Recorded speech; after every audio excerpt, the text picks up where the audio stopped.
Bonjour, c'est Stéphanie. Bienvenue sur le podcast Tu joues ou quoi, dédié à l'univers du jeu de société. Suivez-moi, je vous emmène dans les coulisses, à la rencontre des acteurs de ce monde très créatif. Cette semaine, je reçois à mon micro Charles Chevalier, auteur depuis une quinzaine d'années. De Intrigo, son premier jeu édité en 2010, à Légion, sorti en fin d'année dernière, en passant par Loot ou encore Abyss, il possède une cinquantaine de jeux et d'extensions à son compteur. Des jeux qu'il a imaginés seul ou avec d'autres auteurs, comme Bruno Catala, Laurent Escoffier ou encore Johan Goupy. Bien qu'il ait connu plusieurs succès ludiques, Charles continue d'exercer son métier d'architecte tout en continuant à créer des jeux sur son temps personnel. J'ai eu le plaisir de le rencontrer lors du Festival des Aventuriers du Jeu à Gonfreville-Lorcher, fin janvier. Alors j'ai le plaisir d'être avec Charles Chevalier sur le Festival du Jeu de Gonfreville-Lorcher. Nous sommes en Normandie. Merci Charles d'accepter mon invitation sur le podcast. Merci à toi Stéphanie pour cette invitation. Et puis bienvenue. Donc c'est une première rencontre. C'est vrai qu'on rencontre pas mal de monde sur les festivals. Ça fait quand même pas mal d'années que je tourne personnellement un peu sur les festivals. J'ai pas encore eu l'occasion de te rencontrer, donc ça fait vraiment plaisir. Voilà. De même. Parfait. J'ai forcément plein de questions à te poser parce que tu as un parcours assez riche, on peut dire ça comme ça. Simplement démarrer par comment toi t'es arrivé dans le milieu ludique. Est-ce que d'abord tu étais un joueur, peut-être tout simplement? Alors oui, en fait moi j'ai un parcours peut-être assez atypique, mais quand j'étais gamin forcément je jouais beaucoup, mais pas assez à mon goût parce que j'avais deux grandes sœurs et donc qui jouaient de temps en temps avec le petit frère, mais sans plus de voilà. Et donc ce qui fait qu'à un moment j'ai commencé à créer des jeux déjà à l'âge de 7 ans. D'accord. Donc ça allait d'un flipper avec des élastiques à des jeux de cartes, des clones de choses que je voyais dans le commerce ou à la télé, enfin voilà, bon. Et ça jusqu'à, on va dire, l'âge de 17-18 ans. Donc je me suis intéressé à la revue Jeux et Stratégie à l'époque, qui était une mine d'or. J'ai découvert Boulogne, donc je n'avais pas osé quand j'étais gamin participer. Et puis voilà, on arrive à 18 ans et puis là il faut étudier, il faut l'université, etc. Bon, ça devient très compliqué. Puis après le mariage, les enfants. Et donc le jeu passe clairement en second plan. Et donc moi j'étais resté à des jeux comme Risque, Diplomatie, enfin des jeux on va dire américains. Mm-hmm. Il y a eu quand même une parenthèse jeu de rôle assez forte. Okay. Parce que j'ai découvert Call of Cthulhu personne autour de moi. J'ai eu l'occasion d'aller aux États-Unis et je suis revenu avec une boîte de Call of Cthulhu qui n'existait même pas en France. Ah ouais, ok. Et donc le jeu narratif, on va dire jeu de rôle narratif, ça a été vraiment pour moi une découverte. Ça m'a ouvert à plein de choses, notamment les labyrolles de Guy Zerix dans Jeux et Stratégie, qui étaient des plans. Donc je me suis mis à dessiner des plans, à raconter des histoires. Et on va voir que derrière, ça va m'amener à mon métier, ça va m'amener à beaucoup de choses. Voilà, ça m'a ouvert à beaucoup de choses. Alors justement, ton métier, il est créatif aussi. Oui, tout à fait. Ouais, je suis architecte et ça prend beaucoup de temps. C'est très prenant, c'est artistique, c'est super. Mais c'est vrai que c'est toujours très sérieux. C'est-à-dire que l'on a, à chaque fois qu'on fait un trait, ça coûte des milliers d'euros. On a des gens qui se mettent autour de la table, qui disent « Ah non, on ne peut pas le faire comme ça », etc. Tout le monde donne son avis. Et donc c'est vrai que j'ai eu besoin à un moment d'avoir quelque chose peut-être de moins grave, donc pour de faux. Donc c'est la définition du jeu. Et donc en fait j'ai toujours l'habitude de dire que je fais des grosses boîtes, des immeubles, et des petites boîtes, des jeux. Mais finalement c'est le même métier, c'est-à-dire qu'on va créer un espace dans lequel on va pouvoir se rencontrer, vivre, habiter. Alors évidemment dans les jeux on habite pendant 45 minutes, 1 heure, 1 heure et demie. Et dans les immeubles on habite plus longtemps. Ça coûte aussi beaucoup plus cher. Oui, bien sûr. C'est effectivement le même type de projet. Il y a des passerelles. En plus, j'imagine, sur peut-être la façon de travailler un projet. J'imagine. Bien sûr. Alors, en fait, pour moi, ça a été très facile. C'est-à-dire que j'ai l'habitude de projeter des choses qui n'existent pas. Et donc, le fait d'inventer un jeu, de créer un jeu, les gens disent « Mais comment tu fais ?» En fait, ce n'est pas très différent de ce que je fais habituellement. Et à l'époque, il y avait beaucoup d'architectes qui faisaient des jeux. En fait. Les auteurs, oui, il y a 30-40 ans, il y avait beaucoup d'architectes en fait, dans la profession. Je crois d'ailleurs que Jules Messot, c'est sa formation aussi. Si j'ai bonne mémoire, parce que j'avais interviewé pour le podcast aussi, et il me semble qu'il a ce cursus. Mais oui, c'est pas étonnant. Oui, c'est même sûr, parce que du coup, on avait parlé comment il avait construit Acropolis, etc. Alors justement, comment tu es venu à te dire vraiment, je me lance dans la création ludique? Alors tu viens de le dire un petit peu, mais pour que ça se concrétise. Du coup, j'avais tous ces prototypes faits jusqu'à l'adolescence qui traînaient dans un carton. Donc de temps en temps, le carton, je l'ouvrais pour un déménagement, etc. Ah oui, c'est ça. Bon. Et un jour, c'est l'arrivée d'Internet qui fait que je me dis, mais tiens, finalement, ce concours de Boulogne-Billancourt, est-ce que ça existe encore? Est-ce que j'avais ça dans un coin de ma tête. Et donc, je vais chercher sur Internet. Et avec Internet, je tombe sur Trick Track, sur la protozone. Ouais. Et sur la protozone, je découvre qu'il y a d'autres gens comme moi qui créent des jeux, donc je tombe un peu des nues parce que moi je pensais que c'était quelque chose de réservé à une forme d'élite, Ouais, je c'est sais marrant, pas. ça me fausse idée un peu. Ah oui, oui, bien sûr, mais bon, pour moi c'était l'édition, c'était un truc réservé à des gens. Bon. Et donc je tombe déjà sur cette protozone, j'envoie un premier prototype qui était Cappuccino, je crois, enfin ce qui est devenu Cappuccino. Et on me dit, oui, mais bon, c'est bien votre jeu, mais ça ressemble vachement à un jeu du Jeep Project. Et je revenais dans le monde du jeu. Donc je n'avais aucune culture des 20 dernières années. Donc je vais voir le Jeep Project, je dis, mais pas du tout. Le mien est beaucoup plus simple, etc. Et je poste sur Trick Track, Melan, qui est ma ville, où j'habite, en disant désert ludique, point d'interrogation. Et le premier à répondre, c'est Pascal Pelmans, qui est. Et il me dit, j'habite de l'autre côté, à Vauréal. J'habite de l'autre côté de la colline, passe la colline. Moi, j'avais à l'époque 40 et quelques années, donc j'étais déjà pas le jeuneau. Donc je lui dis, mais tu sais, j'ai pas 18 ans, enfin voilà, j'avais pas du tout. Et il me dit, j'ai 3 ans de plus que toi, ramène des bières. Et ils m'ont fait redécouvrir avec Catherine Pelmans, son épouse.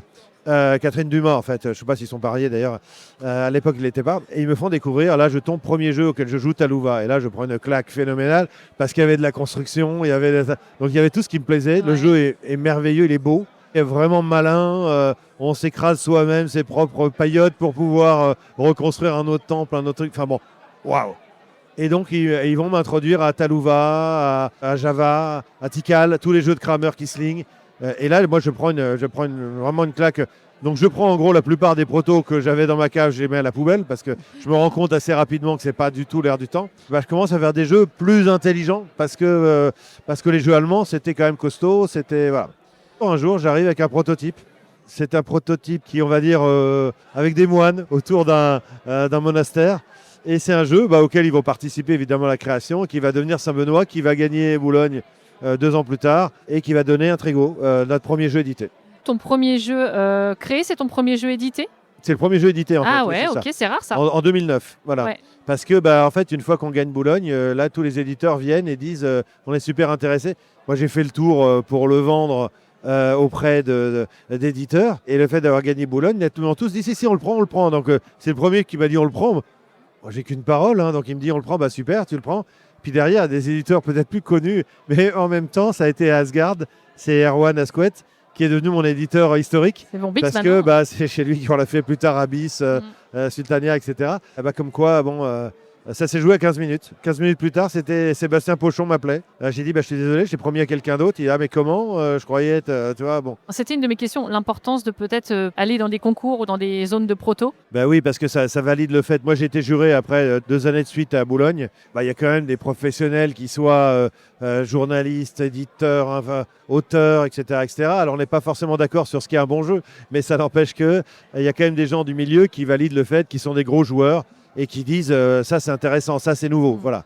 Donc à partir du moment où il y a cette validation-là, forcément les éditeurs vont être enclins à dire tiens, je vais essayer pour voir si ça peut correspondre à ma gamme. Oui, ça met en lumière aussi, tout simplement. Exactement. C'est un peu peut-être tarte à la crème comme question, mais quelles sont un peu les sources d'inspiration ? Parce que est-ce que toi tu vas plutôt partir, alors tu vas me dire ça dépend peut-être des jeux, mais plutôt d'une mécanique qui va t'intéresser, plutôt d'un thème qui va t'intéresser, plutôt d'un objet, d'un matériel ? Les trois.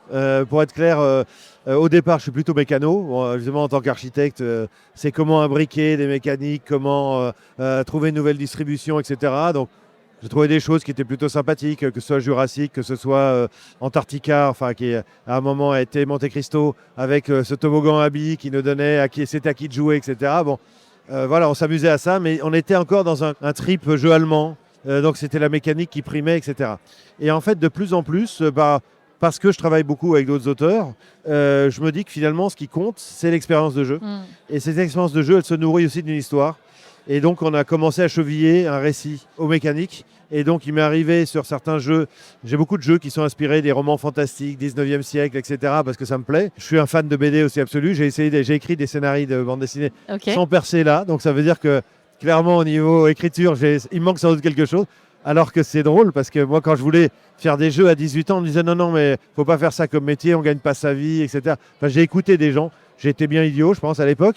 Mais bon, je suis très content d'être architecte, hein, je veux dire, c'est pas la question. Mais quand effectivement Erwan, à un moment, voit mon premier jeu, mon deuxième jeu, mon troisième jeu, il me dit, toi, tu as le talent pour en vivre. Et là, je me dis, oui, mais on m'a dit le contraire il y a 25 ans. Bon, voilà. Donc il y a les trois. Et quand je parle de cappuccino, c'est parti d'un gobelet, d'un empilement de gobelets. Et donc c'est parti d'un objet. De toute façon, faut toujours, on peut écouter les conseils qu'on nous donne, mais il faut toujours suivre un peu son instinct aussi. C'est ça. Il faut croire en soi. Mais ça, c'est à 20 ans, je ne savais pas. Oui, mais je pense qu'il y en a beaucoup à 20 ans qui ne le savent pas. C'est ce que je dis à tous mes étudiants en game design. Je leur dis, si vous avez une idée, foncez, quoi. Voilà. Oui, parce que donc du coup, tu disais tu as commencé vers 40 ans en finale, c'est ça? Oui. Un peu plus de maturité pour pouvoir se lancer, peut-être un peu plus de oser à ce moment-là? Oui, j'ai plusieurs avantages. Le fait d'effectivement cette maturité, j'ai le fait que je fais ça pour mon plaisir. Je suis amateur. Donc si ça me plaît pas, si on me dit non, on va changer de thème, au début j'étais un peu connu pour ça, j'arrivais avec des mécaniques. Donc forcément on me disait, le premier ça a été Intrigo, c'était les moines dans un monastère, ils m'ont dit ouais bon bof. Mais par contre, des intrigants vénitiens, machin, c'est beaucoup plus, effectivement c'est plus vendeur, le carnaval, voilà. Ça n'empêche qu'aujourd'hui je n'accepterai pas forcément sur des jeux où vraiment le thème est chevillé, typiquement Abyss. Il y a eu un moment, une discussion autour du changement de thème et tout. Non, quoi. Le jeu, il est né aussi de ce monde aquatique. On est dans un world building, dans une création d'univers. Et d'ailleurs, cet univers est tellement riche qu'aujourd'hui, je dis on, c'est pas moi, mais Fabien Clavel a écrit un roman dans cet univers. On a fait des spin-offs là avec Bruno. Ouais. Et le dernier, Légion avec Joanne Goupy. Il y a des idées, des envies de jeux de rôle, de ci, de ça. Donc, parce que c'est tellement riche qu'on peut. Oui, c'est tout un univers, c'est plus seulement un jeu. C'est ça. Donc là, il est hors de question qu'on touche à ce thème. Voilà. Oui, bien sûr. Comment tu travailles tes protos, toi? Parce que tu viens quand même de l'architecture, donc tu dois avoir peut-être une facilité à rendre les choses plus palpables. Mon langage, c'est le dessin. Mais bon, à l'époque, c'est vrai que les premiers prototypes, à chaque fois que j'avais une idée, que je changeais tout le prototype, ça me prenait des journées entières. Et souvent, il était mauvais parce qu'il n'était pas testé. Donc voilà. Au fur et à mesure, avec l'expérience, tu apprends effectivement à jouer dans ta tête. C'est-à-dire toutes les idées que tu as. C'est vrai que tu as ceux qui ont beaucoup d'idées et ceux qui n'en ont pas. Moi, je fais partie de la première catégorie. Donc, en fait, ça veut dire qu'en fait, il faut déjà tester les idées. C'est-à-dire qu'il y a des fois, je me réveille en pleine nuit, je note sur un morceau de papier qui traîne en disant « Oh, mais ça, c'est génial, machin, je tiens un truc, etc. » Et le lendemain matin, déjà, souvent, tu n'arrives même pas à te déchiffrer, donc c'est terrible. Mais souvent, ça n'a aucun intérêt. Tu as un moment, il y a une évidence, ça semble une évidence, c'est bon. Donc ça, déjà, il y a beaucoup, on va dire, d'idées à évacuer comme ça. Après, tu joues dans ta tête. Après, tu commences à faire des prototypes. Tu joues, toi, en physique, comme tu jouais dans ta tête, mais avec le matériel, parce que des fois, tu te rends compte qu'il y a des incongruités que tu n'avais pas vues dans ta tête. Et puis, après, moi, j'ai appris une chose. Un jour, j'ai été invité par une association. Ils ne se rendaient pas compte de qui ils invitaient. Ils m'ont dit, ouais, tu ramènes un proto ou deux, etc. Moi, j'ai ramené 10 protos, parce que c'est une grosse association. Et ils avaient plein de tables. Donc, j'ai expliqué chaque prototype une fois, et je les ai laissés jouer. À la fin de la journée, il y avait 3 tables qui tournaient. Donc, les règles étaient passées, le prototype avait un intérêt, etc. etc. C'est les 3 qui ont été édités. Et ça, depuis, moi, c'est une méthode infaillible. C'est-à-dire que si on voit qu'effectivement, des gens commencent même à jouer au prototype parce que ça a l'air cool, ça a l'air machin, alors qu'ils n'ont même pas la règle, Sultania a été vendu comme ça. Il y avait à cette journée Erwan, à Squat. Il m'a dit, je prends le proto. J'ai dit, quel proto? Je l'avais ramené pour pouvoir tester le truc. Il n'avait jamais été joué, je n'avais pas les règles. Ah ouais. Et les gens, à Sultania, c'était un domino où on construisait le plus beau des palais. Il m'a dit, mais c'est génial, quoi. Les gens, ils adorent. Donc derrière, j'ai dû vite fait trouver des règles, etc., qui tiennent. Bon. Après, il y a aussi des choses que l'on apprend par l'expérience, que des règles, ça se teste. Et que l'auteur n'est pas livré dans la boîte. Et donc, ça veut dire que nous, forcément, quand on est à côté, mais non, on n'a pas dit la pile de gauche, on a dit la pile de droite. Sauf que la moitié des gens confondent la gauche et la droite. Oui. Alors que quand on dit, vous prenez la pile rouge ou la pile bleue, là, les gens ne confondent plus. Sauf les daltoniens, malheureusement. Mais enfin, bon, là, on est... Non, mais ce que je veux dire, c'est qu'il y a des manières d'expliquer les choses qui font que les gens ne vont pas se tromper. C'est toute une succession de tests. C'est un processus. Et puis, finalement, la phase test, c'est la plus importante pour un créateur. C'est la phase la plus longue, en fait. La plus longue, oui. C'est ça. Parce qu'il y a des prototypes qui arrivent, quand je dis directement. Moi, il y a des jeux qui... Alors, on rigole souvent avec Bruno Catala, avec qui j'ai fait 7 ou 8 jeux. Lui, c'est dans la douche.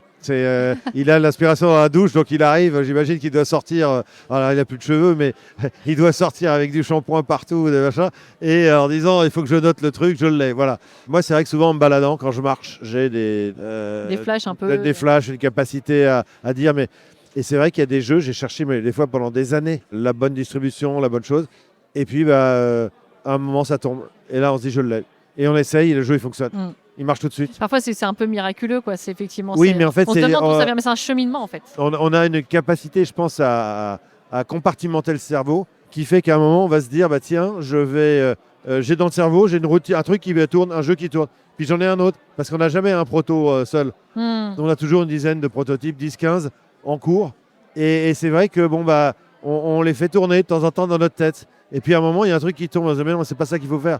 Il faut donner les cartes aux gens et pas les mettre au milieu. Il faut aussi, il faut ça. Et là, ploum, d'un coup, on se dit, mais ça tourne parfaitement. Et donc, on peut passer à la phase d'après. Voilà. Ouais, d'où l'importance, effectivement, peut-être d'avoir plusieurs protos aussi en cours. Oui, parce pour effectivement passer de l'un à l'autre. Il y en a qui bloquent et il y en a que je ne terminerai jamais.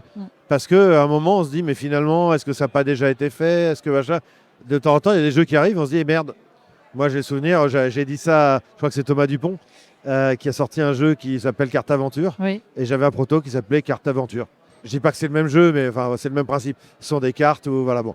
Et c'est un jeu dont vous êtes le héros découpé en cartes, voilà, bon. Et voilà, il a sorti le jeu avant parce que les idées sont dans l'air. C'est ça, il y a des idées dans l'air du temps. Oui, le Zeitgeist, ce que les Allemands appellent Zeitgeist, c'est-à-dire cet air du temps. Et oui, bien sûr, ça existe. C'est-à-dire qu'à un moment, moi j'ai fait des jeux où derrière j'ai vu sortir des jeux qui clairement prenaient des choses que j'avais apportées. Et le jeu marchait peut-être mieux, et voilà, et bon, ils ont eu plus de succès, et c'est le jeu. Parce que moi-même, des fois, je me souviens sur le premier jeu, sur Intrigo, à un moment, on trouve ce draft. On était en 2008 ou 2007, hein, et on se dit, waouh, on a trouvé un truc génial. Et en fait, à un moment, j'ai rejoué à Notre-Dame, auquel j'avais déjà joué, et en fait, ça existait déjà dans Notre-Dame, qui lui-même s'inspirait de Magic, etc. Donc en fait, les idées, elles sont dans l'air. Il y a des choses à la mode, il y en a d'autres qui reviennent à la mode, des choses qui ne le sont plus. Et voilà. Oui, puis parfois, c'est des petites choses qui diffèrent de peu, mais c'est qui ramènent autre chose. C'est ça. Donc, et alors, tu parlais de Bruno Catala. Tu as effectivement travaillé en co-autorat avec plusieurs personnes. Donc, Bruno Catala, il y a Laurent Escoffier, là, récemment, Johan Goupy. Ça t'apporte quoi, toi, le co-autorat? C'est important pour toi? Ouais, c'est essentiel parce qu'en fait, on se rend compte assez vite que si on est toujours nous sur les jeux, je dis pas qu'on a toujours les mêmes idées, mais on a quand même des tics ludiques qui font qu'on va quand même toujours tourner autour du même type de jeu. Et des fois, on est bougé par des gens. Tu as parlé de Johan Goupy, c'est vrai que sur Légion, à un moment, on voulait faire un jeu de guerre avec Bruno, mais on était parti sur un gros truc à figurines, et là, typiquement, aujourd'hui, on n'est plus dedans, quoi. Enfin, le marché a changé, le milieu a changé depuis le Covid, donc la grosse boîte à 70 €. Après, je suis avec des auteurs ici qui font ça encore, mais c'est pas que j'y crois plus, mais passer des années à développer un jeu, parce que ça demande des années. C'est l'investissement que ça demande aussi. Pour derrière aller en vendre 500 sur Kickstarter, enfin bon, voilà. On ne s'est pas senti de remettre ça. Mais on avait toujours cette idée de faire un jeu de guerre, un jeu vraiment d'affrontement. Et donc, on était parti finalement sur un jeu peut-être à 2 joueurs, etc. Bon. Et on ne trouvait pas, on n'était pas parti. Et un jour, il y a Johan qui travaille avec Bruno qui m'a dit, Bruno m'appelle et il me dit, il m'a montré une méca, ça marcherait tellement. Donc, je lui ai dit, il en est hors de question. Enfin, pour être clair, au début. Abyss, c'est nous deux. Je ne connaissais pas Johan, donc Deborah est très sympathique, etc. Et puis, il me montre la méca. Et je dis, putain, c'est vachement bien, quoi. Voilà, bon. Et donc, c'est assez drôle parce que je me suis retrouvé. Normalement, je suis plutôt, quand je dis moteur, Bruno, je voulais travailler avec lui parce qu'il m'avait dit un jour, on travaillera ensemble en voyant justement les mécaniques de Monte Cristo, de Jurassic. Et donc, moi, je ne savais pas qui c'était parce que je n'avais pas la culture à l'époque. Puis, je vois le nombre de jeux et je vois des super jeux. Et donc après, je l'ai saoulé pendant les trois salons suivants en arrivant avec des idées. Donc on s'est mis à fonctionner comme ça. Dans je lui montrais des jeux, il me disait non, ça j'ai déjà fait, ça m'intéresse pas. Ça, bon. Et là, je me suis retrouvé à être un peu le gardien, entre guillemets, du monde d'Abyss. Parce que finalement, Johan arrivait avec une bonne méca, mais ne connaissant pas forcément, il n'avait pas le background des jeux précédents. Aussi, Bruno lui l'avait, donc n'était pas forcément d'accord. Ils n'étaient pas forcément d'accord entre eux. Et moi, j'arrivais en disant, mais attendez, là, on n'est plus dans Abyss. Là, ce que vous proposez, ça marche pas. Et donc, c'est assez drôle de me retrouver de l'autre côté de la barrière. Et ça, je pense, plutôt bien marcher parce que le jeu, chaque fois qu'on le sort, pour des joueurs experts, un jeu à deux, il fait beaucoup mieux que tourner. C'est du micro-choix permanent.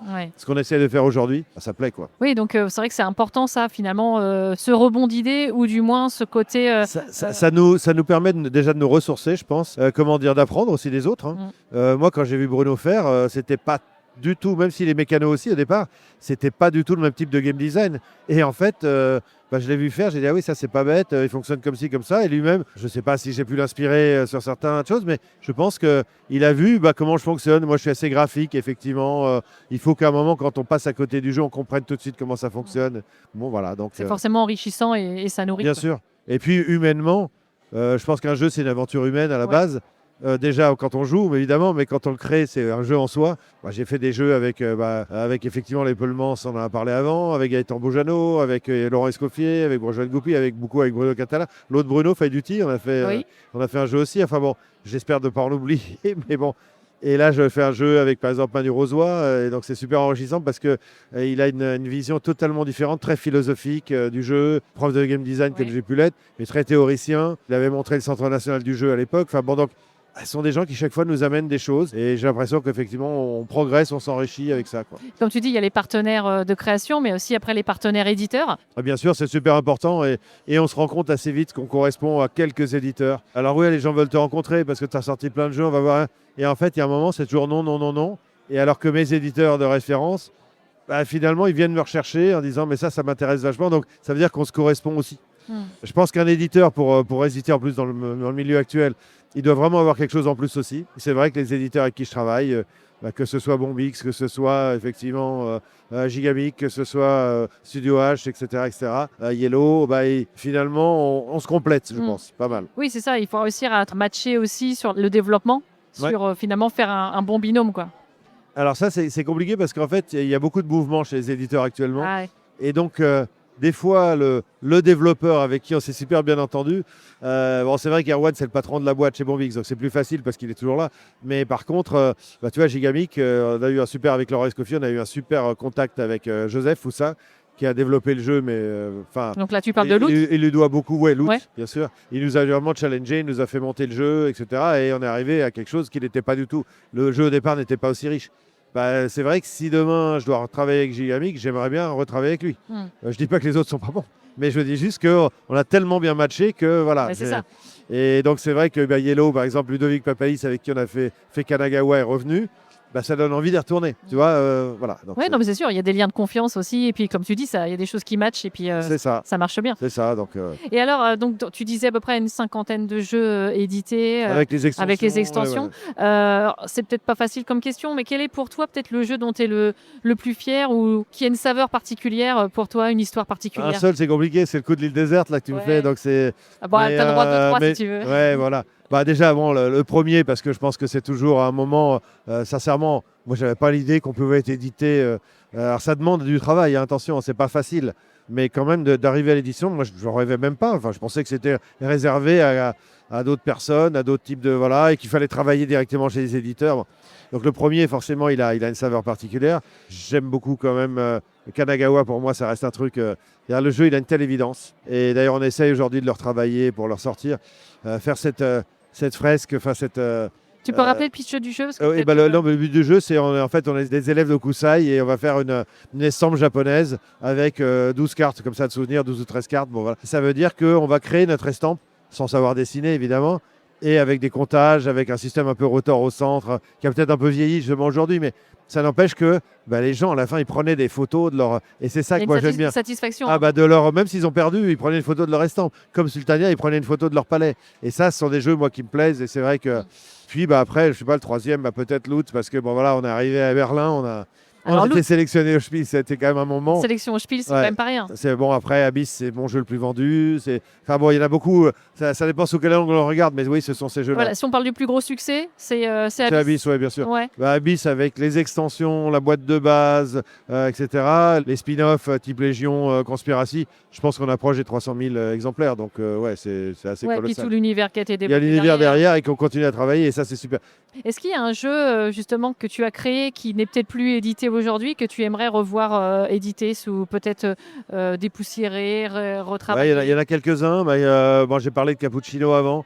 Il y a une telle évidence dans ce jeu et une telle simplicité que je l'ai reproposé, mais alors c'est très très difficile d'éditer des jeux abstraits parce que je vois tous les auteurs qui réussissent à en éditer un sur une carrière et le jeu ne marche pas et après il y a des jeux abstraits qui fonctionnent. Là, il y a une forme de loterie. Je l'ai proposé justement chez Gigamic, etc., qui sont des spécialistes des jeux abstraits. Très, très difficile. Ça ne répond pas au marché actuellement, c'est ça que tu veux dire ? Oui. Il y a des moments, il y a des... Voilà. Et puis j'ai toujours Jurassic, moi, qui reste c'est un jeu pour enfants. En fait, au départ, c'était pas un jeu pour enfants. J'avais fait un jeu, alors j'avais fait un truc avec avec Arnaud Hurbon, malheureusement regretté Arnaud Hurbon qui est décédé, mais qui lui se lançait dans l'édition, je ne le savais pas, et moi j'avais fait Monte Cristo avec lui. Donc, et il me dit, mais tu fais quoi en ce moment? Je lui dis, je travaille sur un jeu, j'ai un petit jeu de cartes, c'est vachement malin, c'est ci, c'est ça. Et je lui explique en 3 phrases. Mais il me dit, mais attends, ton jeu c'est tellement simple que ça peut être un jeu pour enfants. Alors moi j'avais fait à l'époque, c'était Catacomb Raider, parce que ça sonnait comme Tomb Raider. Voilà, oui. J'avais fait un truc. Donc on allait chercher des reliques dans des égouts avec des rats. Enfin voilà, bon. Et lui il m'a dit, je garde les ossements, mais par contre on va faire des dinosaures. Et donc on est parti sur Jurassic. Et c'est vrai que c'est un jeu, moi j'ai vu des gamins y jouer, enfin c'est incroyable de voir des gamins de 4 ans jouer à ton jeu. Ah bah ouais. Je pensais même pas, tu vois. Alors, tous les copains se foutaient de ma gueule parce qu'évidemment, ils étaient à Cannes, tu es sur un stand où il y a des tabourets à 30 cm du sol. Donc j'étais assis avec 3 gamins et ils te mettent Charles avec son public, tu vois. Voilà, c'est drôle. Mais ouais, en fait, tu es vachement fier parce que pareil, je pensais pas être capable de faire ça. Tu vois, moi, je fais des jeux auxquels j'ai envie de jouer. Donc, c'est plutôt des jeux, on va dire, passerelles parce que j'ai envie de faire jouer tout le monde. Donc pas que les experts. Et donc je ne m'attendais pas effectivement le jour à faire un jeu enfant. C'est une plus belle satisfaction ça finalement de voir... c'est une chouette de pouvoir faire jouer vraiment tout le monde. Ouais, c'est vraiment cool. Ouais. Ouais. C'est ce qui doit être le plus beau en fait une fois que le jeu est rendu au public, enfin est donné au public comme ça, de voir ce qui se passe autour d'une table. Après le jeu ne t'appartient plus. Le jeu c'est un art non fini en fait. C'est effectivement si tu te dis tu fais un film. Bon, le film, il existe. Après, les gens le reçoivent bien ou pas, mais voilà, le film, il est là. Le jeu, ce sont les joueurs qui le jouent et qui vont, du coup, à un moment, s'intéresser ou pas à la chose. Ils vont le prendre, le faire leur. Se l'approprier, ouais. C'est marrant, il y a des publics à qui ça marche super bien, d'autres à qui ça marche pas. Et n'empêche que c'est eux qui terminent cette œuvre d'art. On parle d'art populaire, hein, bien sûr, on n'est pas... Je ne vais pas en expliquer que je fais du Mozart, mais n'empêche que, ouais, il y a une certaine fierté, effectivement, à voir les gens s'en emparer et puis, à un moment, quand un jeu marche, ça commence à en parler sur les forums. Voir les gens ici au salon passer « Ah ouais, celui-là, j'ai joué, il est super ». Ils ne savent pas que je suis à côté, ouais. Donc ils ne me disent pas ça pour me faire plaisir. Et ça fait vraiment, ouais, ça touche, quoi. Je veux bien croire, ouais. Il y a quand même une co-autrice dont on n'a pas parlé, c'est ta fille, ouais, Léo. Donc Incantibus qui est sorti chez Studio H l'année dernière. Ouais. Donc c'est quand même pas banal, ça, de créer un jeu avec ça. Alors depuis, il y a plein, il y a Bruno qui a fait un jeu avec son fils, il y a Antoine qui a fait un jeu avec son fils. Enfin, bon. Et à l'époque, il n'y avait quasiment pas. Et c'est vrai qu'en fait, c'est ma fille aînée, donc Léo, qui, à l'époque, je crois qu'elle avait 10 ans. Puis elle voit son père travailler sur des prototypes et elle a envie de passer du temps avec son père. Elle dit, mais qu'est-ce que tu fais? Alors je lui explique, voilà, c'est un jeu, etc. Elle dit, est-ce qu'on pourrait faire un jeu ensemble? Évidemment, le papa, ils font en écoutant ça. Donc, oui, bien sûr, on a fait un jeu un peu, bon, avec je crois que c'était des douaniers dans des entrepôts qui cachaient je sais pas quoi, des billets ou des trésors ou des trucs. Bon, le jeu avait un intérêt quelconque, mais... Et à un moment, par contre, c'était du simultané. Et donc, il fallait balancer son doigt sur des tuiles. Et en fait, le doigt, on bougeait toutes les tuiles et ça ne marchait pas. Donc, à un moment, on s'est dit, tiens, il faut prendre une baguette ou un truc. On a pris des baguettes de resto chinois qui restaient à la maison. Et puis là, on s'est regardé et puis on a dit, mais je crois qu'on a trouvé le thème. En fait, les baguettes, c'est forcément des sorciers, les baguettes magiques, etc. Et vu que ça a été fait avec une enfant, parce qu'à l'époque, elle avait 10 ou 11 ans, je ne sais plus, c'est un jeu qui a une âme d'enfant. C'est-à-dire, on est dans une aventure où on va explorer la tour d'un sorcier. Donc, on est dans Harry Potter, on s'envoie des sorts. Donc, à un moment, on s'envoie des sorts à la figure. Donc, les éditeurs ont commencé à dire, non, ça, c'est peut-être un peu violent. Ils vont se les mettre dans l'œil. Tu vois, toutes des questions de... Et puis, au fur et à mesure... ce jeu, et on a créé la tour au milieu, il y avait des demandes, et je trouve que le jeu, pareil, on voit les familles s'éclater, on met des chapeaux dans les salons et les gens jouent avec des chapeaux de sorciers, ça plaît beaucoup. Et ce qu'il y a de drôle, et là je suis pas un peu fier, bon, elle a fait effectivement une école de commerce, elle a fait derrière un master d'édition, etc. Et elle est revenue à l'édition, et aujourd'hui elle travaille dans l'édition. C'est vrai, dans l'édition de jeu. Je vais passer le virus, quoi, en fait. Voilà. Et ça, c'est un truc, pour un père, c'est pas rien, quoi. Elle fait quoi comme mission? Alors là, elle travaille pour rendre les jeux accessibles auprès des handicapés. Ah, c'est un beau métier pour le coup. C'est ça. Bon, c'est bien, papa est fier. Ouais. Et est-ce qu'elle est fière d'avoir vu le jeu aboutir? Oui. On en a demandé quelques boîtes en plus, elle en a offert à ses copains, etc. Et oui, bien sûr. Mais en fait, aujourd'hui, elle aime jouer. Alors c'est très drôle parce que mon autre fille, je lui ai fait pareil, il a même l'éducation, je lui ai fait jouer à des jeux. Elle n'a pas le virus. Voilà. En tout cas, pour l'instant, je n'ai pas encore réussi, mais voilà. Donc, ça viendra peut-être plus tard. Peut-être à 40 ans, peut-être. Oui, parce que je pense que quand il fait ça, en fait, je crois que quand on a joué jeune, c'est comme la bande dessinée. Ceux qui n'ont jamais lu de bande dessinée, ils n'en lisent pas adultes. Ceux qui en ont lu petit, ils continuent à en lire adulte et ils voient qu'il y a une bande dessinée adulte. Il y a des jeux pour adultes, il y a des jeux experts et ça, donc c'est effectivement, il faut éduquer nos enfants à jouer. Et puis, c'est pas ce qu'il y a de pire, hein, je veux dire. Voilà. Donc, c'est comme leur apprendre à lire pour que derrière, ils lisent des romans. C'est génial. Voilà, Et passer du temps à jouer avec ses enfants, il n'y a pas plus ça. beau. Il n'est pas perdu. Voilà. Il n'est pas perdu. Du coup, derrière, ça leur fait une culture supplémentaire. Et alors, donc, tu as sorti beaucoup de jeux et tu ne vis pas de l'autorat. Ce n'est pas ton métier aujourd'hui. Alors en fait, il y a eu un moment, quand il y a eu, il y a deux choses. Moi, j'ai commencé effectivement à 41 ou 42 ans, mon premier jeu édité. Donc forcément, j'ai une vie avant. J'ai un beau métier, un métier magnifique, qui n'est pas toujours facile. Je fais des jeux pour me laver la tête, un peu comme Dumbledore avec ses pensines, qui sort ses pensines de la tête. Et en fait, ça permet justement de penser à autre chose. Ouais. Parce que j'ai un cerveau qui, sinon, pense au boulot jour et nuit. Donc c'est assez pénible. Donc j'ai appris à compartimenter. Et à dire, tiens, je vais penser à autre chose là. À partir de maintenant, je pense à des jeux. Bon, c'est arrivé à l'édition. C'est devenu marrant parce que du coup, on existe dans un milieu. Sincèrement, c'est plutôt très cool. Donc de voir des gens dans les salons venir vous voir pour une dédicace, pour discuter d'un jeu, on a bien aimé ça, etc. Et j'ai vu que finalement, je pouvais le faire en tant qu'amateur. Et le faire en tant qu'amateur, quand on a un métier qui est justement grave, où chaque fois qu'on trait un trait, c'est tant de milliers d'euros, tant de trucs, et on vous dit non, ça on peut pas, c'est pas possible. Là, je veux dire, moi je fais les jeux que j'ai envie de faire. Si ça plaît, c'est super. Si y a un éditeur qui me dit je le fais, il le fait. Si ça plaît pas, c'est pas grave. J'ai pas la pression. J'ai pas la pression de dire je dois gagner de l'argent. Donc je suis pas obligé de sortir des jeux qui ne me plaisent pas. Je suis pas obligé de bosser avec des gens avec qui je n'ai pas envie de travailler. Voilà. Mais tu aurais pu à un moment donné. Tu aurais pu choisir le fait de dire je ne fais que ça. C'est-à-dire quand il y a eu la sortie d'Abyss puis de Kanagawa, là il y a eu des grosses ventes. J'ai regardé ce que je gagnais à l'époque. C'était à peu près équivalent. Et heureusement, j'ai envie de dire, on a fait un choix, là c'est un choix familial, il n'y a pas que moi. Bon, j'ai dit quand même, il y a une certaine sécurité dans l'architecture, parce qu'aujourd'hui, je vois beaucoup d'amis qui ont tout lâché, des gens qui étaient profs, qui avaient des vrais métiers, enfin des métiers formidables, et qui aujourd'hui se retrouvent à devoir sortir 6-7 jeux par an pour pouvoir mal en vivre. Donc moi j'assume, je suis toujours amateur, j'adore toujours ça. Et alors que je vois que ceux dont c'est le métier aujourd'hui me disent j'en ai un peu marre. Et créer sous pression, c'est peut-être moins facile aussi pour la créativité, j'ai envie de dire, peut-être. Oui, en tout cas, il faut à un moment, il faut réussir, il faut vendre. Moi, ça ne m'intéresse pas plus que ça, finalement. C'est encore une fois, j'ai essayé de la bande dessinée, j'ai essayé des trucs, ça n'a pas marché, c'est pas grave. Ça m'a ouvert à des arts et je vois que les gens sont vraiment bons, ceux qui font ça. Moi, je réussis dans les jeux, voilà. Et puis, il y a plein d'autres projets. Alors, j'ai lu, ceci dit, récemment dans un Filimag que tu disais que tu te considérais quand même comme un masochiste. Un auteur. Comme un masochiste, oui, non, ça c'est par rapport au prix. De continuer à créer, c'est-à-dire en disant, mais en fait, je suis maso, quoi. C'est marrant parce que c'est... Pourquoi j'ai dit ça ? Parce que je sortais du Spiel des Jahres, de la sélection. Bon, j'ai été sélectionné avec Abyss à Cannes pour l'As d'Or, qu'on n'a pas eu. Parce que c'est un certain Bruno Catala qui, avec le jeu Five Tribes, qui était excellent jeu, la question ne se pose pas, qui l'a fait tout seul. J'ai été voir le jury en disant, c'est sympa, le message que vous me passez, c'est que le jeu qu'il a fait tout seul est meilleur que le jeu qu'on a fait à deux. Donc, oui, on ne savait pas, on n'a pas compris, on croyait, bref.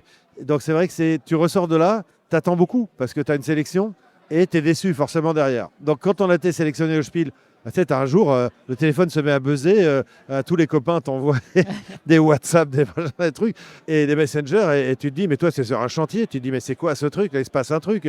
Moi, dans ma tête, il y avait un chantier qui s'était effondré ou un truc, tu vois. Puis tu regardes les messages, et félicitations de quoi ? Et là, tu te dis, attends, il y a quoi cette semaine ? Je dis, non, c'est pas possible. Parce qu'avec 4500 jeux par an, être dans les 9, non, je ne pense absolument pas. Surtout qu'on avait été totalement snobé par l'As d'Or, alors que je pense qu'on avait un jeu qui potentiellement pouvait être dans les jeux initiés. Et là, je dis ça avec le gagnant du jeu initié de l'année qui est à la table d'à côté, donc j'ai pas de souci si tu veux. Mais bon, et donc là, tu es sélectionné. Et après, il y a 2 longs mois. Donc moi, au début, réflexe de ce qui s'était passé à l'As d'Or, je dis non. C'est pas pour moi, c'est pas pour nous avec Laurent. Et puis tout le monde arrive en se disant, mais attends, vous avez un jeu tellement simple à expliquer, qui est super riche, qui est machin et tout. C'est sûr, c'est pour vous, c'est machin, etc. Et il y avait une catégorie en plus, alors un peu n'importe quoi, c'est-à-dire avec Faraway, qui est un petit jeu de cartes super malin, mais qui est un jeu de cartes. On sélectionne 8 cartes et on compte des points à l'envers. Bon. Nous, on avait un jeu passerelle, on va dire moyen, et puis avec Divor Dipsy, 1h30 par joueur. Un peu plus costaud. Ouais. Voilà. Et forcément, le jury, vu que c'était un jury expert, a pris encore une fois une Divor Dipsy qui va à l'encontre même de leur intérêt, dans le sens où vu qu'eux, ils touchent de l'argent sur chaque boîte vendue, autant aller prendre Faraway dans ce cas-là, parce que je pense qu'ils en auraient vendu beaucoup plus. Tu vois donc on ne comprend pas trop le bon. Mais en fait, pendant 2 jours, tu es là, dans une ambiance, ça monte, super repas. On te dit, vu les problèmes qu'il y a eu les années précédentes avec des auteurs qui se sont permis des trucs, etc., au moment de monter sur scène, c'était limite si on n'était pas fouillé, qu'on n'avait pas l'autocollant, le machin, le truc. Enfin, c'est très sérieux, quoi. Si tu veux, l'As d'or, il y avait en tout cas à l'époque en 2015-2016, je ne sais plus. Bon, on avait un rang réservé devant et tu te levais si tu étais appelé, point, c'est tout. Là, c'était vraiment l'hôtel, le machin, les buffets avant, les journalistes. Tu te dis, waouh, c'est plus costaud, plus sérieux, plus machin. Bon. Et puis, à un moment, tu as une personne qui ouvre l'enveloppe. D'ailleurs, c'était Pénélope. Voilà, bon. Et puis, c'est pas nous. Aucun des 2 jeux français. Donc, on va la voir, elle, faire la tête. Bon. Et puis, voilà, c'est fini. Ça retombe comme un soufflet. Et ça retombe comme un soufflet. Et derrière, bon. Et donc, en fait, moi, aujourd'hui, quand je parle de masochisme, c'est pas une question de machin. C'est que j'ai eu des prix. On a eu un prix scandinave avec Combo Color, un peu l'ancêtre de Loot. On a eu un prix avec Bruno, un prix roumain, le Jocul Annuli. Alors bon, on en rigole en prononçant le nom, machin, parce que bon, voilà. Le jeu de l'année, c'était pour l'extension, c'était la meilleure extension avec Kraken. J'ai eu des prix comme ça. Mais à un moment, t'attends, je dis pas le Graal, mais voilà. Oui, c'est un peu ça. Quand tu es sélectionné au Spiel, tu te dis, bon. Et puis non, c'est pas encore ce coup-ci. Donc ce côté. C'est le côté montagne russe émotionnel. Et je le vis quand j'ai mal, parce que à un moment, tu vois plein de gens qui à un moment l'ont. Aujourd'hui, le Spiel, il y a plein de Français qui l'ont eu. Non, voilà. L'As d'or, forcément, j'ai 50 copains qui l'ont eu, si tu veux, et bon, toujours pas. Et voilà. Et puis c'est comme ça. C'est la vie. C'est pas fini. J'ai pas fini, mais bon, voilà. C'est plus un objectif, si tu veux. À un moment, tu te dis, quand il y avait peu d'auteurs et moins de jeux par an, tu te disais, tiens, ça pourrait être sympa si un jour on l'a. Voilà. Aujourd'hui, je ne me fixe plus du tout parce que du coup, sinon, ça devient vraiment... t'en souffres. Oui. Et je ne suis pas le seul. Hein. J'ai plein de copains auteurs qui ne l'ont jamais eu. Mais des gens qui ont sorti plus de jeux que moi. Et à un moment, tu te dis merde, quoi, quand même. Et tu as systématiquement le gars dont c'est le premier jeu qui récupère le truc. Et quand je dis ça, c'est une fois sur 2, quoi. Hein. Finalement, ce qui est compliqué, c'est que peut-être cette reconnaissance des pairs, un peu entre guillemets, ou c'est. Oui, mais c'est plus des pairs. Enfin, j'ai été juré, enfin, pour te dire. Oui, parce que tu as fait partie d'un jeu. Moi, j'étais juré à Boulogne, forcément, l'ayant gagné, pendant 2 ans. Et on a eu un jury où il y avait deux auteurs dedans. Donc, Marie Faure et moi-même. Il y avait des journalistes, il y avait des trucs, etc. Tout. Et forcément, moi, je suis joueur et je suis auteur. Et donc, à un moment, on a joué à tous les jeux, etc. Et puis, on va pour s'engueuler. Forcément, on sait que pendant 3 heures... Et donc, je dis, tiens, on a tous une petite plaquette avec tous les jeux. On écrit tous les 4 jeux qui vont gagner Boulogne cette année. Et on tourne la plaquette et on s'engueule et on voit. Et en fait, je pense qu'on n'a pas du tout la même vision du jeu.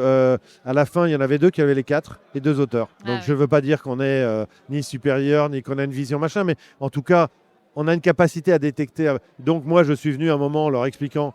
Suite aux dernières années où il y a eu vraiment des bad buzz à Cannes en disant mais attendez, mettez au moins un auteur. Donc moi je lui ai dit je m'en fous de pas être sélectionné s'il faut que machin. Je pense qu'a priori ça arrive. J'ai cru comprendre. Bon moi j'ai tellement de mauvais rapports avec eux que ce sera pas eux parce que voilà. Non mais je pense qu'ils sont pas juste pas à leur place en fait. Parce que les 2 qui avaient 0 jeu ont été sélectionnés en tant que jurés de l'As d'or un mois plus tard. Donc en fait je pense qu'il y a des gens aujourd'hui, influenceurs, etc. Tout. Je veux dire. Je leur reconnais aucune légitimité en fait pour sélectionner des jeux. Oui, ils jouent à beaucoup de jeux, mais ils ne savent pas ce que c'est qu'un bon jeu. Donc voilà. C'est les prismes en fait que tu veux dire. C'est les prismes qui ont changé en final. Oui, mais c'est-à-dire qu'aujourd'hui, il faut un jeu qui va buzzer, dont on parle, dont machin, qu'on peut pitcher facilement. Mais je suis désolé, la plupart des jeux qui se vendent à beaucoup d'exemplaires, c'est des trucs qu'on a déjà vus. Est-ce que ça mérite un As d'or ou un Spiel? Non. Le problème, il est peut-être aussi finalement sur l'évolution du marché. Ah mais attention, le marché, c'est simple.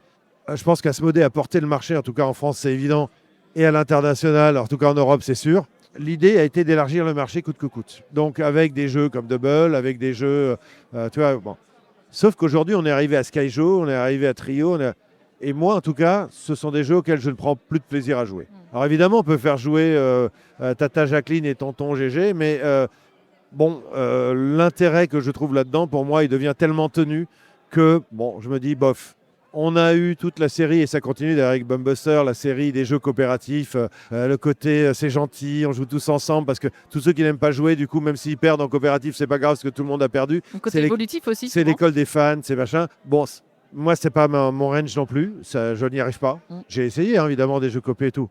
Bon, voilà. Donc, résultat, si tu veux, une fois que tu enlèves tout ça... si tu veux, c'est tous les prix des dernières années, des petits jeux. Moi, je suis désolé, j'aime beaucoup les auteurs. Giovanni, j'ai parlé pour Odin, etc. Je l'ai félicité. Mais ce jeu, c'est Vélonimo, on l'a déjà vu, c'est machin, etc. Il est déjà sorti 10 fois.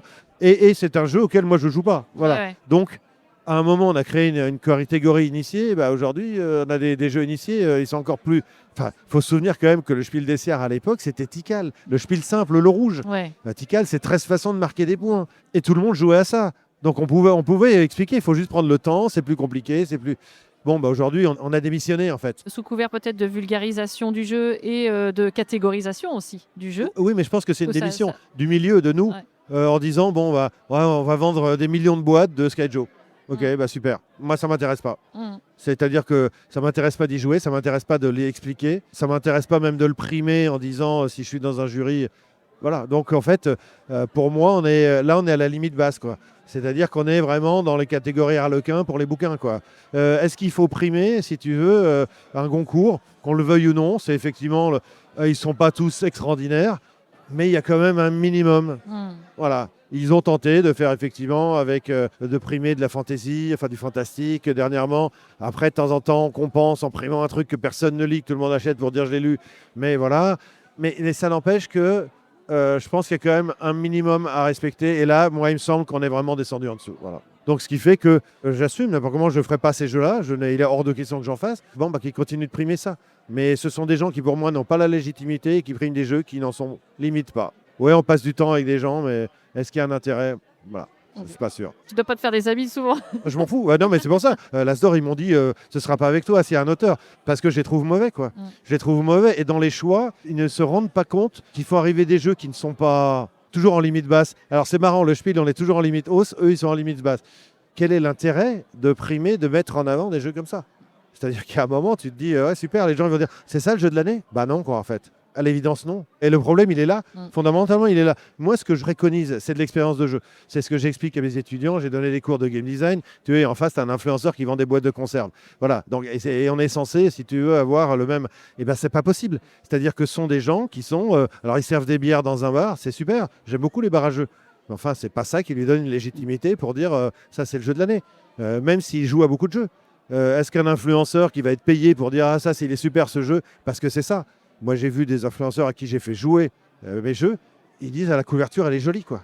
Ça, c'est juré de l'Asdor. Le niveau juré. Excuse-moi, c'est juste, c'est indécent, quoi. Ouais. J'en parle à l'éditeur en disant, arrêtez de donner de l'argent à ces gens-là qui parlent du jeu parce qu'ils n'en parlent pas, en fait. Ils n'ont aucun discours dessus, sur le jeu. Alors qu'il y a des gens qui sont, eux, clairement au-dessus. Attention, il en reste dans l'Asdor, des gens capables de dire, mais ils sont plus majoritaires, genre. Donc, voilà. C'est une question d'esprit critique aussi, effectivement, de côté. Mais justement, il n'y a plus aucune critique dans le jeu. Même les gens dont je parle, le haut du panier, il reste une ou deux filles qui parlent à peu près de jeu. Mais quand je parle avec un Manu Rozoy qui a tenu effectivement Boulogne pendant 10 ou 15 ans, attends, mais on est sur notre planète, quoi. Là, il y a des gens qui savent ce que c'est qu'un jeu. Quand je parle avec un Laurent Escoffier qui a aussi été prof de game design pendant des années, mais attends, mais voilà, quoi. Donc bon, voilà, donc c'est pour ça évoluera peut-être. le côté maso, c'est pas de la Comprends ce mauvaise que tu veux machin. dire. Effectivement, à un moment, tu le prends mal parce que tu dis, mais c'est pas possible, quoi. Mais bon, je suis sorti de ce milieu-là. C'est terminé. Basta. Donc, justement, pour ne pas souffrir, comme d'autres auteurs, et j'en connais Protéger un beaucoup, petit peu. qui, à un moment, disent, des auteurs majeurs en France, mais même à l'international, et qui, à un moment, n'ont jamais reçu un prix comme ça. Bon, bah, c'est tout. Continuez. Ok. Et je vais rebondir sur autre chose que tu disais, fait que tu l'as dit plusieurs fois, tu es professeur de game design. Ouais, je l'ai été pendant 4 ans à Sub de Création. Alors c'est intéressant parce que ça permet toi de te structurer pour faire un cours, forcément de dire tiens il faut que je parle de ça, etc. etc. Ce qui fait que derrière finalement tes protos, tu les vois d'un autre œil aussi en tant que... Après j'ai rencontré des étudiants formidables, mais quelques-uns par an. Sincèrement les autres n'étaient pas, enfin quand je dis pas au niveau, c'est une école de jeux vidéo. Certains se demandaient ce qu'ils faisaient là, enfin tu avais des étudiants pas motivés, quoi. Et moi si tu veux, un jour par an, arrêter d'être architecte où je gagne bien ma vie en me disant je vais transmettre ce que a priori je sais faire pas trop mal, voilà. Et voir des gens qui viennent pas en cours, qui sont pas intéressés. Bon, à un moment, ça m'a saoulé. Et là, on est reparti sur autre chose. L'ancien directeur de cette école a monté un prix. Et il a récupéré un prix qui s'appelle les Chatons d'Or. Bon, le nom existait déjà depuis 25 ans. Mais par contre, ça, c'est vraiment waouh, gratifiant parce que, en fait, on a 7 ou 8 catégories de création. D'accord. En fait, les deux bons étudiants par an, on va les chercher directement par un concours. Ok. Et ils arrivent avec des projets. Et attends, mais c'est incroyable la créativité de ces gamins. Et j'ai vu dans les autres catégories où je n'ai aucune légitimité, hein, filmique, animation, etc. Et tout. Mais j'ai vu du coup les autres jeux qui vont être primés, mais incroyable, quoi. Et là, tu te dis, mais tu as des gens qui ont une capacité à 20 ans, mais tu as l'impression d'avoir Xavier Dolan à côté. Enfin, tu vois, et les types, ils ont tout. Et dans la catégorie jeu, nous, on a vu des choses waouh, vraiment intéressantes. Et donc, on a J'ai monté un jury parce qu'on m'a demandé on m'a bombardé président du jury. Et je peux dire que ce qui va sortir de là, ça n'a rien à voir avec ce qu'on a dans les prix soi-disant majeurs. C'est-à-dire que, alors là, il y a du jeu vidéo principalement, mais il y a aussi des jeux de plateau. Et là, oui, on va faire du mentorat. Ce qu'ils vont gagner, c'est qu'on va les aider à terminer leur jeu, quoi. Okay. Et je peux dire qu'il y a un jeu vidéo qui arrive, ça va être un triple A, c'est un truc de dingue. Il y a un jeu de société, on a vu arriver un gamin tout timide, etc. Il a fait un truc, on s'est tous regardés en disant « Tu l'as déjà vu ça ? Non, non, non. » Voilà. Et tu te dis, il y a des erreurs flagrantes. Mais en dehors de ça, il y a un potentiel colossal, quoi. Comment on participe à ce concours? Alors, il faut pour l'instant moins de 30 ans, c'est le jeu. Parce que l'idée, c'est qu'on se dit que finalement, le talent n'attend pas les années, quoi. Il y a des gamins à 20 ans, ils sont super bons, quoi. Et donc, voilà. Et donc, on va les aider à finir de se former. Mais il ne faut pas être dans une école Non, il y a toutes les écoles de France sont arrivées, avec même des Belges qui sont arrivés. Et donc, voilà. D'accord. Je ne connaissais pas ce prix. J'irai voir. Il y a un site internet, quelque chose? Oui, ça y est, on regarde les Chatons d'Or. Je le mettrai dans la description. C'est Nicolas Cerizola qui a donc repris le lead de ça. Enfin, moi, là, je suis comblé, si tu veux, en tant que juré. Je passe beaucoup moins de temps et par contre, il va y avoir des projets beaucoup plus intéressants et je pense que je peux servir beaucoup plus en tant que mentor qu'en tant que prof. Super. Du coup, voilà. Comment rebondir pour finalement aller sur quelque chose de plus gratifiant ou plus satisfaisant, du moins? Non, mais à un moment, il faut transmettre, c'est évident. Il y a une école, c'est Tanguy Gréban qui a monté la Bourgogne Campus, voilà, très bien. En Belgique, ouais. Et en fait, c'est très bien, si tu veux. Sauf que moi, ayant déjà été prof, alors c'était pas spécifiquement du jeu aussi de société, pour être clair.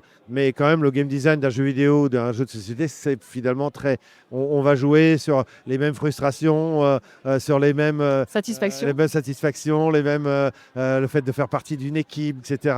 Et les mêmes gratifications. Et en fait, tu te rends compte qu'il y a plein d'étudiants qui sont là, ils sont un peu perdus, ils savent pas trop, ils ont atterri là pour... Et ça, moi, ça m'intéresse pas. Ils sont gentils, mais bon, je vais pas perdre du temps pour quelqu'un qui ne fera jamais de jeu.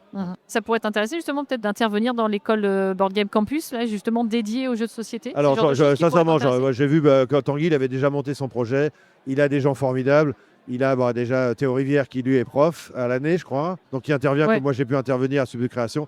Je lui ai donné 2-3 types. Il va dire ça je vais te le piquer, je vais faire ça aux étudiants parce qu'on fait faire des jeux forcément aux étudiants à longueur d'année. Après on va en parler parce que je suis en train de monter un lieu qui va être dédié aux jeux, qui n'est pas encore ouvert, donc c'est difficile d'en parler plus que ça, mais bon peut-être que ça peut l'intéresser. Et puis bon lui il a déjà, alors il est parti sur beaucoup de vidéos aussi, de distanciel, avec des gens incroyables comme Bruno Catala, comme Antoine Boza, qui sont d'excellents auteurs. Donc, il a tout ce qu'il faut. C'est-à-dire il a des éditeurs, il a des illustrateurs. Maintenant, il faudra voir si demain, on fait des choses ensemble. Pourquoi pas, bien sûr. Écoute, justement, tu parles un peu de tes projets. Qu'est-ce qu'il y a pour toi en projet, que ce soit en création de jeux, en prototype, en jeu à sortir? Alors, jeu à sortir, pour l'instant, il y a un trou dans la raquette. C'est-à-dire qu'il y a eu le Covid, il y a eu plein de choses. Il y a eu effectivement les cours qui m'ont demandé pas mal de temps. Donc, ça a été un peu moins vite sur les protos. Et puis, encore une fois, j'ai levé le pied dans le sens où je ne suis plus dans la production parce que il y a trop de jeux aujourd'hui. Donc, je pense qu'on a plutôt intérêt à faire un bon jeu par an, mais très bien sorti, très bien édité, très bien testé, etc. Dont on est sûr. Bon, mais il y a pas mal de prototypes, encore une fois une quinzaine, avec toujours Bruno Catala, avec Manu Rozoy. J'ai envie de retravailler avec Laurent Escoffier parce que humainement c'est quelqu'un de formidable. Et puis il y a ce lieu là, je vais déménager dans un lieu que je suis en train de monter qui va tourner autour de l'art et du jeu.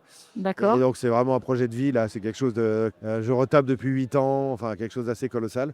C'est en région parisienne? C'est en région parisienne, oui, tout à fait, sur l'ouest de Paris, Grand Ouest, dans lequel j'ai travaillé avec des gens du monde du jeu aussi, donc des gens vraiment très forts et assez fiers qu'ils viennent me rejoindre dans ce projet. Tu as parlé de Board Game Campus, ça risque de faire aussi un peu de bruit de ce côté-là, parce qu'on va être vraiment dans l'expérience, dans le jeu total, parce que le jeu finalement c'est la base de tout art.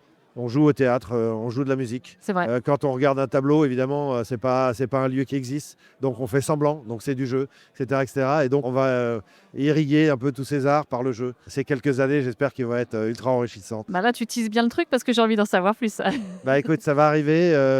Je vais déjà m'installer là-bas, d'autres personnes qui viennent y travailler. Et puis on va communiquer évidemment autour de ce lieu. Et après, il y a plein de gens qui vont venir, des associations, pour jouer, mais pas que, pour faire des choses, des GN, du théâtre immersif, des choses un peu plus costauds. C'est le jeu sous toutes Un ses lieu formes. culturel et C'est de ça, création. culturel et ludique. Et j'ai hâte peut-être d'y venir un jour. Pourquoi pas faire un podcast, carrément. On n'est pas très On loin. va aussi avoir, écoute, on va avoir besoin de gens sur les médias, donc j'ai déjà des gens que je connais bien, etc. Mais parce que tous les gens qui vont passer dans ce lieu, on va les interviewer. Donc il va y avoir un site qui va reprendre tous ces arts, tous ces artistes, tous ces projets. C'est assez gros, il y aura une salle de tournage aussi. Ouais. Super. Et tu estimes à peu près à quand la concrétisation de ce Là, projet? moi j'y habite dans 3-4 mois. Et derrière, le lieu va ouvrir, je pense, au moins après les vacances d'été. Ah oui, c'est un projet de l'année 2026. Ça. Oui, c'est ça. Ok. Oui, il va y avoir une trentaine de couchages, il va y avoir des ateliers pour travailler à l'année. Il y a des gens qui vont habiter là à l'année, dont moi.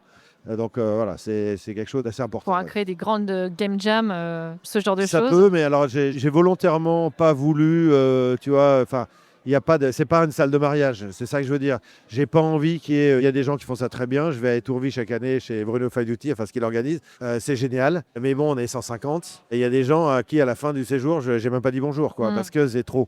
Moi, j'ai envie vraiment que les gens se rencontrent autour de projets, donc ça va être plus petit, mais peut-être plus pointu, voilà. Et à suivre, Voilà. on va rester connectés. Est-ce que ça a un nom déjà? Ça risque de s'appeler La Lisière. D'accord. Bon, écoute, je resterai à l'affût sur tes réseaux. Voilà. Est-ce que tu veux rajouter autre chose à cette interview assez Non, longue? c'est plutôt sympa. On est à Gonfreville-l'Orcher, donc je ne connaissais pas, je connais Le Havre. Je suis venu voir Le Havre, visiter même en tant qu'architecte pour voir tous les travaux Autour de Perret. Auguste Perret, les appartements, les boulevards, etc. Même les meilleurs, tout Ouais, ça, c'est j'imagine. assez chouette. Andy Meyer, effectivement, parce qu'il est venu travailler aussi. Je connais toute la côte, Étretat, voilà, parce que c'est super chouette et c'est beau. Je ne connaissais pas Gonfreville-l'Orcher, mais c'est un des gros salons du coin. Ouais. C'est très sympa, l'association. Mais justement, c'est important pour toi, ça, les festivals. Garder cet ancrage avec des festivals locaux, et non pas simplement être au festival de Cannes, par exemple. En fait, on est des animaux sociaux dans le jeu de société, donc on aime partager. Donc il y a le fait effectivement d'arriver, de faire vivre nos jeux, parce que aujourd'hui c'est de plus en plus difficile. Donc c'est vrai que c'est pas une garantie, mais enfin j'explique quand même aux éditeurs que les jeux je vais les faire tourner pendant 1 an et demi, 2 ans, voilà. Donc je fais X festivals dans l'année. On rencontre des joueurs qui nous font des retours sur les jeux. Ça c'est super important parce que si tu veux, les gens quand ils te disent t'es auteur, t'es machin, bon ok, ils vont dire c'est super, il est top ton jeu, mais déjà quand je vois des gens jouer à mon jeu et que je me mets à 5 mètres. Le non-verbal, tu vois, le gars qui s'emmerde, le gars qui est sur son téléphone, tu dis tiens ça ici sur tel proto on a loupé quelque chose, ça sur tel voilà. Et puis, puis c'est le partage quoi, rencontrer des gens. Et justement, moi c'est quelque chose qui me plaît dans le monde du jeu, c'est que tout le monde est accessible. Mais c'est incroyable. Alors que pour avoir essayé de percer dans le monde de la bande dessinée, milieu littéraire, on te regarde de haut, mais vous êtes qui pour prétendre à être machin? Bon, écoute, salut, quoi, tu vois. Passe ton chemin. Voilà, passe ton chemin. Et alors que ici, tu as des gens, tu sais, les gens qui viennent avec des protos. Moi, c'est marrant parce que j'avais été au Festival de Rouen, d'ailleurs organisé un peu par les mêmes assos. À l'époque, c'est les fous de jeu à Rouen. Les fous du jeu, ouais. Voilà, ça existe toujours. Hein. Ça existe toujours parce que j'en ai vu 2 ici. Ouais. Et le soir, il y a au off, il y a un monsieur qui s'appelle Mathieu Verdier qui est venu et qui est venu. Est-ce que je pourrais te montrer mes prototypes et tout? Donc je l'ai vu. Il m'a demandé mon avis, je lui ai donné, etc. Bon, et puis je le retrouve dans le milieu du jeu et c'est devenu un super auteur, un super développeur. Donc en fait, tu vois bien que c'est quand même le gars qui arrive avec son proto. Demain, ça va peut-être être l'auteur ou ton éditeur. Donc en fait, le milieu est tellement ouvert et c'est super et ça j'adore quoi. Ouais, c'est sûr.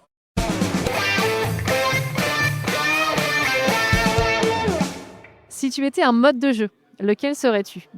Du compétitif, du coop, du semi-coop, du solo? Alors clairement compétitif. Ouais. Clairement compétitif, oui bien sûr. T'as pas eu d'hésitation hein? Non, j'ai pas d'hésitation parce que tu vois, j'aime bien certains coops, type ce qu'avait fait, tu sais, Chevalier de Table Ronde. Ah, c'est du semi-coop. Oui, c'est ça, c'est avec du traître, avec du truc. Et quand il n'y a pas de traître, tout le monde se regarde. Ça, je trouve ça génial parce que tu passes la partie à te regarder en chien de faïence alors qu'en fait, on était tous du bon côté. Bon, mais alors que le coop pur, je dis pas, j'en ai essayé, c'est sympathique, mais voilà, j'ai quand même pas l'impression, si tu veux, il y a des gens qui viennent en touriste pour machin. À la limite, j'aime bien les jeux par équipe, tu vois, des codenames, des choses comme ça. Ouais, ça marche bien, ça marche très bien. Mais sinon, ouais, compétitif à 200%. Ok. Si tu étais une mécanique de jeu, laquelle serais-tu? Alors, il y a du choix. Moi, j'en ai utilisé pas mal. J'aime bien, alors, comment dire, en mécanique, j'adore la programmation. Donc, je l'ai fait sur Antarctica, sur Monte Cristo, parce que je trouve que c'est vraiment quelque chose d'intelligent, il faut prévoir, il faut etc. Et tout. Et ouais, je pense que ce serait ça, la programmation, ouais, sans doute. Ok. Alors, je demande aux auteurs s'ils étaient un illustrateur Et aux illustrateurs s'ils étaient un auteur. Ah, c'est moche, forcément. Alors, Là, je vais me faire des copains. Parce que j'ai des très bons copains illustrateurs. J'ai le droit qu'à un seul. bon, vas-y, t'as le droit à plusieurs si tu veux. Hein. Écoute, là j'ai une vraie amitié avec Maëva. Maëva da Silva. Maëva da Silva qui a un talent mais juste monstrueux, que j'ai connu à tous ses débuts, parce que sur les premiers jeux où j'ai pu la placer, parce que voilà, avec Christine d'ailleurs à l'époque, à qui on pense. Non. Christine Deschamps. Ah, pardon. Voilà, son amie, malheureusement elle n'est plus là. Et qui avait commencé à travailler d'ailleurs sur Icantibus. D'accord. Et bah, c'est je pense son dernier jeu, voilà, vu qu'il a mis beaucoup de temps à sortir. Et en fait, donc Maëva, ouais, elle a développé un talent, mais c'est juste monstrueux. Et après, j'ai la chance de bosser sur Loot, Nayad. Enfin, c'est quelqu'un déjà pareil d'humainement, il est génial et il est super doué. Sur Légion, on a. Non, mais c'est monstrueux. Ils sont plusieurs sur Légion. Bah oui, avec Xavier Colette, un talent mais brut, mais monstrueux. Pascal Kido, c'est devenu un copain dans un style assez différent finalement.